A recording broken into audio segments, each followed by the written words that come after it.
দ্বিতীয় মেয়াদে যুক্তরাষ্ট্রের ক্ষমতায় বসে ইরানের বিরুদ্ধে নিষেধাজ্ঞা আরোপ করেছেন ডোনাল্ড ট্রাম্প। এর আওতায় আছে তেহরানের তেল নেটওয়ার্ক সংশ্লিষ্ট বেশ কয়েকটি কোম্পানি, জাহাজ এবং ব্যক্তি। ট্রাম্প প্রশাসনের এমন পদক্ষেপের বিষয়ে এবার মুখ খুলেছে ইরান। শুক্রবার ইরানের পররাষ্ট্র মন্ত্রণালয়ের মুখপাত্র ইসমাইল বাঘাই সংবাদ সম্মেলনে কথা বলেন ট্রাম্পের দেয়া নিষেধাজ্ঞার বিষয়ে। এটিকে পুরোপুরি অযৌক্তিক বলে আখ্যা দিয়ে তিনি জানান, এ নিষেধাজ্ঞা আন্তর্জাতিক নিয়ম ও মানদণ্ড বিরোধী। ট্রাম্প প্রশাসনের কৌশলের অংশ হিসেবে চীনে ইরানের তেলের রপ্তানি বন্ধ করতেই এই পদক্ষেপ নেওয়া হয়েছে বলে জানান তিনি। যুক্তরাষ্ট্রের নিষেধাজ্ঞার বিষয়ে ট্রাম্প প্রশাসনের সঙ্গে আলোচনার সম্ভাবনার কথা উড়িয়ে দিয়েছে ইরান।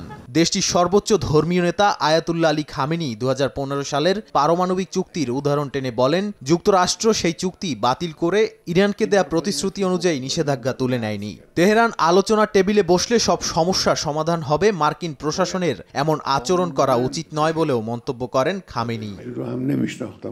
নাদিম মারজান, সময় সংবাদ।